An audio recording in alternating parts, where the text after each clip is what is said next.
ఓం నమ శివాయ.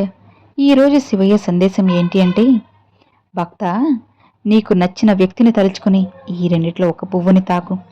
వారు నీ గురించి ఏం ఆలోచిస్తున్నారో, అసలు వాళ్ళ మనసులో ఏముందో అన్నీ కూడా చెబుతాను.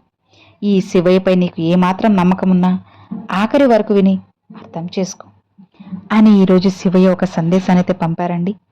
మరి శివయ్య పంపిన వాక్యం ఏంటో తెలుసుకుందామా? భక్త, నీకు నచ్చిన వ్యక్తిని తలుచుకొని ఇక్కడున్న రెండిటిలో ఒక పువ్వుని తాకు. వాళ్ళు నీ గురించి, వాళ్ళ మనసులో ఏముంది, వారు నీ గురించి ఏం ఆలోచిస్తున్నారో అన్నీ చెబుతాను. శివయ్యని ఒక్కసారి తలుచుకున్నావా? నీకు ఇష్టమైన వారి పేరు కూడా తలుచుకో. ఇక నీ జీవితం మారుతుంది.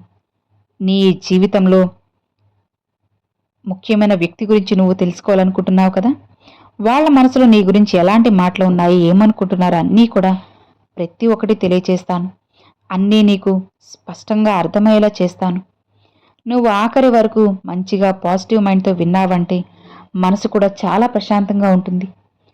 కాదు, నాకెందుకు, నాకు అవసరం లేదు, ఏంటి ఇలా జరుగుతోంది శివయ్య అని నువ్వు అనుకుంటే ఇక నేను కూడా ఏమీ చేయలేను. కాబట్టి మనసు పెట్టి అర్థం చేసుకో అని ఈరోజు శివయ్య రెండు పువ్వులనైతే మన ముందు ఉంచారండి. ఒకటి గులాబీ, అలానే రెండవది చామంతి. ఈ రెండిట్లో ఒకటి ఎంచుకుంటే మన జీవితంలో ఏం జరగబోతుంది, మనం కోరుకున్న వ్యక్తి మన గురించి ఏమనుకుంటున్నారో తెలుసుకుందాం. ఇక మొదటిది చామంతి పువ్వు. ఈ చామంతి పువ్వుని తాకిన వాళ్లకు, ఎవరి గురించి అయితే మీరు తలుచుకుని ఇది వింటున్నారో వాళ్ళకి శివయ్య ఏం చెప్పబోతున్నారు అన్నది ఇలా అన్నీ తెలుసుకుందాం.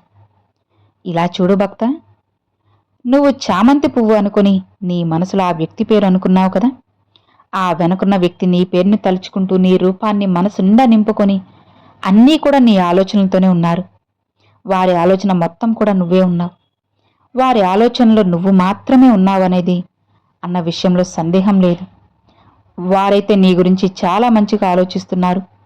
అలానే మీరు ఈ సంబంధంలో చాలా ముఖ్యమని వాళ్ళు అనుకుంటున్నారు. మీ వైపు నుండి పూర్తి ప్రయత్నం ఉంది అని ఆ వ్యక్తికి తెలుసు. మీరు చాలా మంచి వ్యక్తి అని కూడా భావిస్తున్నారు. ఖచ్చితంగా ఈ సంబంధాన్ని చాలా నిజాయితీగా నిర్వర్తిస్తారు అని ఎదుటి వ్యక్తికి సంతోషాన్ని, చిరునవ్వుని ఇవ్వటానికి, వారి ముఖంపై చిరునవ్వు తెప్పించడానికి మీరు కారణంగా ఉంటారని వాళ్ళు అనుకుంటున్నారు. మీ స్వభావం ఏంటి అంటే, మీకు ఎంతవరకు సాధ్యమో ఎదుటి వ్యక్తికి సాయం చేస్తారు, మంచి ప్రేమను కూడా అందిస్తారు. ఈ విషయాలన్నీ కూడా వాళ్ళు మీ గురించి అనుకుంటూ ఉన్నారు భక్త. మీకు ఇక వాళ్ళు తోడుగానే ఉంటారు. ఈ విషయాలన్నీ వారికి అన్నీ తెలుసు. మీ గురించి వారి మనసులో మంచి ఆలోచనలే ఉన్నాయి. మీరు ఏదో ఒకటి ఆలోచిస్తున్నారని, మనసులో ఒక నిర్ణయం తీసుకుంటున్నారని, జీవితంలో చాలా ముఖ్యమైన దానికోసం నిర్ణయం తీసుకుంటున్నారని ఆ వ్యక్తి కనిపిస్తుంది. మీ మనసులో ఆ సమయం గందరగోళం ఉంది అని కూడా, ఏ విషయాల గురించి గమనించలేకపోతున్నారు, ఏం ఆలోచించలేకపోతున్నారు అని, ఈ విధంగా వాళ్ళు మీ గురించి ఏమాత్రం అర్థం కావడం లేదని వాళ్ళు అనుకుంటున్నారు. అలానే మీ హృదయం మాట వినాలా, మీ మనసు మాట వినాలా, ఏం చేయాలో సతమతమైపోతున్నారు. అవునా కాదా? కానీ మీరు మాత్రం మీ హృదయం మాట వినే తీరాలి. అదే మీరు అనుకుంటున్నారు. మనసు చెప్పింది చేయలేరు. మనసు చెప్పింది చేయలేరు ఎందుకంటే మీరు మీ హృదయంలో ప్రతి పని చేస్తూ ఉంటారు. కాబట్టి ఎవరు మనసు నొప్పించరు. మీ మనసును ఉపయోగించడానికి ఇష్టపడరు. ఎందుకంటే మనసు ఉపయోగిస్తే ఆ సంబంధం నిజాయితీగా ఉండదు అని మీరు భావిస్తారు. ఆ సంబంధం నిస్వార్థంగా ఉండదు. ఎక్కడో ఒక చోట స్వార్థం చోటు చేసుకుంటుంది. ఏదైనా విషయంలో స్వార్థం అనేది ఉండదు. అది జోడించబడితే ఆ సంబంధం ఒక లాభం కోసం ఉన్నట్లుగా ఉంటుంది కదా. ఇప్పుడు ఈ సమయంలో మీరు చూడాల్సింది, తెలుసుకోవాల్సింది ఏంటి అంటే, మీరు చాలా ఇబ్బందుల్లో ఉన్నారు. మీ నిద్రని గందరగోళం చేశారు. ఎటు వెళ్లాలో తెలియట్లేదు, ఏం చేయాలో అర్థం కావట్లేదు. ఏ విషయం కోసమైతే మీరు ఎంత ప్రయత్నం చేశారో ఆ సంబంధానికి మీరు ఎంతో న్యాయం చేశారు. కానీ దానికి బదులుగా మీకు ఎలాంటి సంతోషం లేదు కదా. కాబట్టి ఈ సంబంధం గురించి ఏదైనా సరే నిర్ణయం తీసుకోవాలని అనుకుంటున్నారు. ఇలా ఆలోచిస్తున్నారు కూడా. మీరు మీ జీవితంలో సమతుల్యతను కాపాడుకోలేకపోతున్నారు. మీ మనసును బాధ పెడుతుంది అని ఈ సమయంలో ఏం చేయాలని ఆలోచిస్తున్నారు. ఇవన్నీ ఆ వ్యక్తికి తెలుసు. ఆలోచించే ఆలోచన ఈ వ్యక్తి మీ సంబంధం గురించి ఏం ఆలోచిస్తున్నారంటే, మీ ఇద్దరి మధ్య ఉన్న సంబంధం ఎలాంటిదైనా, స్నేహం, ప్రేమ ఏదైనా కావచ్చు, ఈ విషయం అయితే కనెక్ట్ అవుతుంది. ఈ వ్యక్తి సంబంధాన్ని ఎలాంటి దృష్టితో చూడబోతున్నారంటే చాలా పాజిటివ్గా మీ పట్ల మంచి అభిప్రాయంతో ఉన్నారు. అలానే ఆకర్షణ కూడా ఉంది. ఎందుకు నేను ఎప్పుడూ కూడా ఈ వ్యక్తి గురించి ఆలోచిస్తున్నాను, ఎందుకు ఈ వ్యక్తి నా మనసు నుండి వెళ్ళడం లేదు, ఒక్క క్షణం కూడా నా ఆలోచనల నుంచి ఎందుకు వెళ్ళడం లేదు. కొన్నిసార్లు వాళ్ళకు అనిపిస్తుంది మీరేదైనా మాయాజాలం చేశారేమో అని. ఆ తర్వాత మళ్ళీ ఆలోచిస్తారు, అసలు ఏంటిది, నేనెందుకు ఇలా అనుకుంటున్నాను, అదేమైండదులే అని 24 గంటలు ఒక వ్యక్తి చుట్టూ తిరుగుతూ ఉంటే ఎక్కడో ఒక చోట మనసులో అనిపిస్తుంది కదా, అసలు ఎందుకు ఇలా ఉంది అని. వెలుగులోకి వస్తుంది. ఈ సంబంధాన్ని ఆ వ్యక్తి మంచి దృష్టితో చూస్తున్నారు. ఆ సంబంధానికి మంచి భవిష్యత్తు ఉందని వారు కోరుకుంటున్నారు. ఎందుకంటే మీ పట్ల ఎంతో ప్రేమ ఉంది, ఆకర్షణ ఉంది, శారీరక ఆకర్షణ ఉంది, ప్రేమ కూడా ఉంది, ఇష్టం ఉంది, అన్నీ ఉన్నాయి. వారికైతే ఇలా అనిపిస్తుంది మీ ఇద్దరి సంబంధం ఈ జన్మది కాదు, గత జన్మలో ఉంది అని. అదేవిధంగా ఈ జన్మలో కూడా ఉన్నామని వారు అనుకుంటున్నారు. భవిష్యత్తులో కూడా కలిసే ఉంటామని కోరుకుంటున్నారు. ఈ సంబంధాన్ని కొనసాగించాలని చూస్తున్నారు. అలానే ప్రస్తుత పరిస్థితులు ఎలా ఉన్నా సరే మీ జీవితం బ్రహ్మాండంగా ఉండబోతుంది. ఈ సంబంధంతో మీ భవిష్యత్తు వాళ్ళు మంచిగా ఊహించుకుంటున్నారు. నీతోనే ఉండాలని కోరుకుంటున్నారు. ఎలాంటి చెడు శక్తి కూడా మీకు రాకుండా ఉండాలనుకుంటున్నారు. కానీ ఆలోచించండి, మీరు వారితో ఉండే జీవితం అద్భుతంగా ఉంటుంది అని అనుకుంటున్నారు. ఒక వ్యక్తి తన కోరుకున్న విధంగా ఉంటుంది అని మీ గురించి అయితే వారి మనసులో చాలా పాజిటివ్గా ఉంది. మీరు వారితో ఉంటే వారి జీవితం ఎలాంటి లోటు ఉండదు. ఇవన్నీ వెలుగులోకి వస్తున్నాయి. అలానే ఆ వ్యక్తి తదుపరి అడుగు ఏంటి మీరైతే వారి దృష్టిలో ఉంచండి. మీ వ్యక్తిని మీ మనసులో ఉన్న స్థిరంగా నిలుపుకోవాలని కోరుకుంటున్నారు. మీరు ఎంత శ్రద్ధగా నమ్మకంతో ఇది నమ్ముతున్నారో వింటున్నారో తప్పకుండా వారి మనసుకు కూడా కనెక్ట్ అవుతారు. ఇలా చేస్తే మాత్రం ఖచ్చితంగా వారు మీ సంబంధం కొనసాగుతుంది. ఆ వ్యక్తి తదుపరి అడుగు ఏంటో విందామా? వారైతే అటువైపు నుంచి ఒక అడుగు ముందుకు వేయాలని ఎంతో ఆశపడుతూ ఉన్నారు. మీ వైపు రావాలని కోరుకుంటున్నారు. కానీ ఏదో మీ సంబంధం మధ్య జరిగింది. మూడో వ్యక్తి అయి లేదా ఒక వ్యక్తి వల్ల మీ ఇద్దరి మధ్య గొడవలు జరుగుండొచ్చు. తదుపరి చర్యలు ఈ వ్యక్తి అయితే తీసుకోవాలని కోరుకుంటున్నారు. కానీ తీసుకోలేకపోతున్నారు. ఎందుకంటే పదే పదే కొన్ని విషయాలు వాళ్ళ మనసుని బాధ పెడుతూ ఉన్నాయి. తమ జీవితంలోకి వెళ్ళిపోయిన వ్యక్తి ఎవరైనా సరే ఆ వ్యక్తి తమ ఆలోచనలో ఇంకా చోటు చేసుకున్నారు. ఆ వ్యక్తిని గుర్తు చేసుకుంటున్నారు. లేదా జీవితంలో లేని వ్యక్తి గురించి పదే పదే ఆలోచిస్తూ ఉన్నారు. రానున్న 2-3 వారాల్లో ఈ వ్యక్తి అయితే ఎలాంటి చర్యలు తీసుకోవడం లేదు. కానీ ఆ తర్వాత విషయం చాలా పాజిటివ్గా ఉంది. మీకు ఇష్టమైన వ్యక్తి మీ దగ్గరకు తప్పకుండా వస్తారు. కాకపోతే కాస్త సమయం పడుతుంది. మీ ఇద్దరి మధ్య భవిష్యత్తు కూడా నిశ్చింతగా ప్రశాంతంగా ఉంటుంది. మీ సంబంధంలో చాలా త్వరగా ఫలితాలు ఉంటాయి. మంచి భవిష్యత్తు మీకు రాబోతుంది. చాలా విషయాలైతే చూస్తారు, అర్థం చేసుకుంటారు. మీ హృదయం విరిగిపోయింది, కానీ తెలియని విషయాలు బోలెడున్నాయి. మొదట ఈ వ్యక్తి అన్ని విషయాలు కూడా ముందు వ్యక్తం చేస్తారు. వారి మనసులో ఉన్న వారిని బాధించిన విషయాలను అన్నీ మీతో చెప్పడానికి ప్రయత్నిస్తారు. ఒకవేళ ఈ విషయాలు మీ ముందుకు వస్తే మీరు వదిలేసి వెళ్ళిపోతారేమో అని భయపడుతున్నారు. కొన్ని విషయాలు చెప్పడం చాలా కష్టం. మీరు ఏ సంబంధం గురించి అనుకుంటున్నా సరే, ఎంత పెద్దదైనా సరే, ఆ వ్యక్తి దాన్ని చెప్పడానికి వెనకడుగు వేస్తారు, ప్రయత్నిస్తారు. కానీ చెప్పలేకపోయారు. అలానే ఆ వ్యక్తి మీతో కొత్త సంబంధం ఏర్పరచుకుంటారు. అలానే వారు కొన్ని విషయాలు చెప్పినప్పుడు మీ హృదయం విరిగే అవకాశం ఉంది. అందుకే మీ దగ్గర కొన్ని విషయాలు చెప్పడం లేదు. కానీ వారైతే ఈ సంబంధంలో ఏమీ దాచకూడదని భావిస్తున్నారు. ఎందుకంటే ఈ వ్యక్తి మీపై చాలా ప్రేమను కోరుకున్నారు. కాబట్టి వారు చేసిన పనులు లేదా దాచిన విషయాలు మీతో చెప్పాలని భావిస్తున్నారు. ఆ తర్వాత వారు మీ ముందు చెబుతారు. కానీ నిర్ణయం మీకే వదిలేస్తారు. ఇలా మీ గురించి వాళ్ళు చాలా మంచిగా, చాలా ప్రశాంతంగా అనుకుంటూ ఉన్నారన్నమాట. మీకు త్వరలోనే వాళ్ళు దగ్గర అవబోతున్నారు. మీ జీవితాన్ని కూడా మారుస్తారు. సో ఇది అండి మొదటి చామంతి పువ్వు తాకిన వారికి. మరి ఈ పువ్వు తాకిన వాళ్ళకి మీకు నచ్చింది, అలానే కనెక్ట్ అయింది అని అనుకుంటున్నాను. ఇక రెండవది గులాబీ పువ్వు.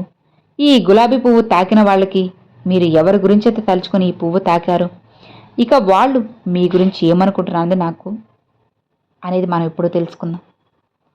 భక్త, ఈ గులాబీ పువ్వు ఎవరి గురించి అయితే నువ్వు అనుకుని తాకావు, ఆ వ్యక్తి ఏమనుకుంటున్నారో తెలుసుకోవాలనుందా? నీ మనసులో ఉన్న వారి గురించి తెలుసుకోవాలి కదా. ఈ వ్యక్తి నీ గురించి ఆలోచిస్తున్నారు. వారి హృదయంలో మీ గురించి ఏముంది, ఈ సంబంధం ఏంటి, ఆలోచన ఏంటి, తదుపరి అడుగు ఏంటి, భవిష్యత్తు ఎలా ఉంది, ఇవన్నీ కూడా చెబుతాను. నువ్వు సిద్ధంగా ఉన్నావా? మంచి మంచి ఆలోచనలతోటి ముందుకి రాబోతున్నావు. ఆ వ్యక్తి దృష్టిలో నీ మొహాన్ని ఊహించుకోండి.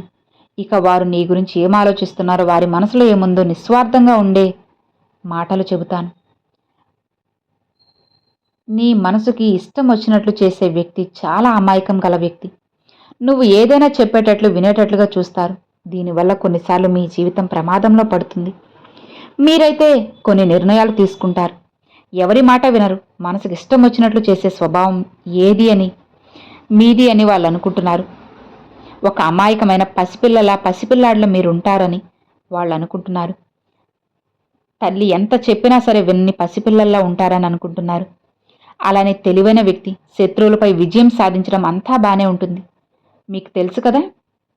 అలానే మీరు జీవితాన్ని 0 నుండి ప్రారంభించి ఉండొచ్చు. ఎన్నోసార్లు నష్టపోయారు, మళ్ళీ ప్రారంభించారు. మీకు ట్రావెలింగ్ అంటే చాలా ఇష్టం. స్నేహితులతో కలిసి తిరగడం మీకు ఇష్టం. మీ స్వభావం గురించి చెప్పాలంటే మీది మనోహరమైన మనసు. హృదయం పరిశుద్ధంగా ఉంటుంది. మనసులో ఉన్నది ఉన్నట్లు మొహం మీద చెప్పేస్తారు. ఎవరి గురించి ఏమైనా చెడుగా అనిపించినా సరే వెంటనే చెబుతారు. ఈ కారణంగానే చాలామంది మీతో చెడుగా మాట్లాడతారు. ఈ విషయాల గురించి ఆ వ్యక్తి మీతో చెబుతారు.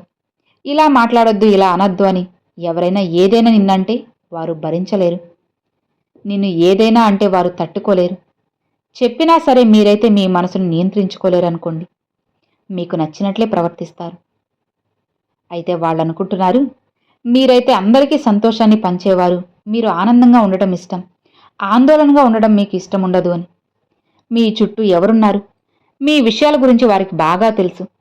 అలానే మీరు జీవితంలో కష్టపడి సాధించాలని మీ మనసుని గట్టిగా సంకల్పం చేసుకుంటారు. అలానే మీకు చాలా కోరికలుంటాయి. మీరు మీ జీవితంలో కష్టపడ్డారు. ఒక్కొక్కసారి ఒక్కో రూపాయి కోసం మీరు బాధపడ్డ రోజులున్నాయి.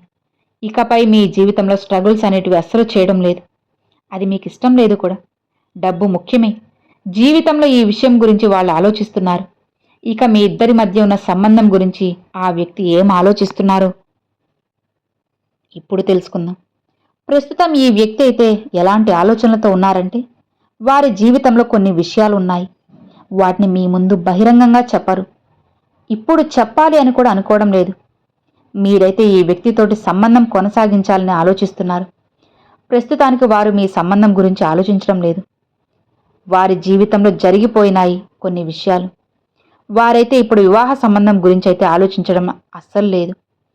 ఇది మాత్రం నిజం. వారైతే ఒక సమయం కోసం ఎదురు చూస్తున్నారు. ఏదైనా ఒక విషయం జరిగిన తర్వాత నిర్ణయం తీసుకోవచ్చని అనుకుంటున్నారు. ఇప్పుడైతే ఈ సంబంధం గురించి పాజిటివ్ లేదు. కానీ మీరైతే ఏమాత్రం నిరాశపడద్దు.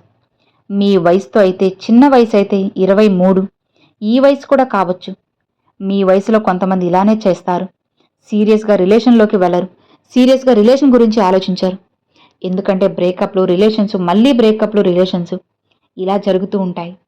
అలానే వారి జీవితంలో మీకన్నా ముందు ఒకరున్నారు అని వాళ్ళు ఒక గాఢమైన సంబంధం ఉండేది. ఆ వ్యక్తితోటి హృదయపూర్వకంగా కలిసి ఉండొచ్చు. కానీ ఆ వ్యక్తి మోసం చేసి వెళ్ళిపోయారు. ఆ వ్యక్తి ఆలోచనలు తనతో ఇంకా ఉండొచ్చు. అతనికి బాధగా ఉండొచ్చు. వారు చేసిన మోసం కానీ కుట్ర కానీ ఇంకా కూడా వారి మనసు నుండి వెళ్ళలేదు. అయితే వాళ్ళు అనుకుంటున్నారు మీరు వారి మనసు తెలుసుకోగలరని. ఒక సమయం అంటూ ఉంటుంది కదా, అన్నిటికీ ఆ సమయం వస్తుంది. అప్పుడు మీతో కలిసి ముందుకు వెళ్ళాలని వాళ్ళు కోరుకుంటున్నారు. కనీసం మీరు 1 నెల అయితే వేచి ఉండాలి. ఈ వ్యక్తి మీకు దూరం కాకూడదు అనుకుంటే, ఈ సంబంధం భవిష్యత్తులో ఎలా ఉండాలని అనుకుంటే ఇప్పుడు మీకు అర్థమవుతుంది. మీరు మీ జీవితంలో నిర్ణయం తీసుకోగలరు. ఈ వ్యక్తి గురించి మనకి యూనివర్స్ ఈ విధంగా చెబుతుంది. మీ ఇద్దరి భవిష్యత్ ఏంటి అంటే, మీరు జీవితంలో ముందుకి కదలబోతున్నారు. చాలా పాజిటివ్గా అయితే ఉంది. ఈ వ్యక్తితోటి మీరు సంబంధం కోరుకుంటే మీ భవిష్యత్తు బ్రహ్మాండంగా ఉంటుంది. ఇందులో అనుమానమే లేదు. అలానే కాస్త వేచి చూడండి. భవిష్యత్తు బ్రహ్మాండంగా ఉంటుంది. మంచి జడ్జిమెంట్ ఇవ్వబోతుంది. ఈ వ్యక్తి మిమ్మల్ని అస్సలు మోసం చేయరు. ఈ వ్యక్తి ఒకరిని ఒకరు మనసులో ఉంచుకొని తన ప్రేమతో మీరు అస్సలు మాట్లాడరు. వారు ఎవరినైనా వదిలేస్తే హృదయం నుండి మనసు నుండి కూడా వెళ్ళిపోయేదాకా వేచి ఉండి తర్వాత ముందుకెళ్తారు. మనసులో ఒకరిని పెట్టుకుని పైకి ఇంకోరితో ప్రేమించడం అస్సలు చేత కాదు. మీపై ఉన్న ప్రేమ అనేది నిజాయితీ, స్వచ్ఛంగా ఉంది, పవిత్రంగా, ప్రశాంతంగా ఉంది. మిమ్మల్ని వారు అస్సలు వదులుకోరు, గొప్పగా ప్రేమిస్తారు. మీరు లేకపోతే అసలు జీవితమే లేదన్నట్టుగా భావిస్తున్నారు. ఒక్క మాటలో చెప్పాలంటే మీరు ఒక దేవుళ్ళ, దేవతలా వాళ్ళకి కనిపిస్తున్నారు. అలానే పూజిస్తున్నారు, ఆరాధిస్తున్నారు కూడా. మిమ్మల్ని ఒక మంచి పొజిషన్లో ఉండాలి అని వాళ్ళు అనుకుంటూ ఉన్నారు, మంచిగా చూస్తూ ఉన్నారు. సో ఇది అండి గులాబీ పువ్వు తాకిన వారికి. సో విన్నారు కదండి, చామంతి పువ్వు తాకిన వారికి, అలానే గులాబీ పువ్వు తాకిన వారికి ఎలాంటి సందేశం వచ్చింది. ఇది అందరూ కూడా పాజిటివ్గా అయితే తీసుకోవాలి ఫ్రెండ్స్, ఎవరూ కూడా నెగిటివ్గా అయితే తీసుకోవద్దనమాట. మరి ఈ రెండిట్లో మీరు ఏ పువ్వు తలుచుకున్నది నాకు తప్పకుండా కామెంట్లు అయితే షేర్ చేసుకోండి. అలానే ఈ వీడియో మీకు ఎలా అనిపించింది అనేది కూడా నాకు తప్పకుండా కామెంట్లు అయితే షేర్ చేసుకోండి ఫ్రెండ్స్. ఈ వీడియో నచ్చితే లైక్ చేయండి, మీ ఫ్రెండ్స్ అండ్ ఫ్యామిలీస్కి షేర్ చేయండి. ఫస్ట్గా మన ఛానల్ చూసే వాళ్ళు సబ్స్క్రైబ్ చేసి సపోర్ట్ చేయండి ఫ్రెండ్స్. Thanks for watching. ఓం నమ శివాయ. శివాయ నమః.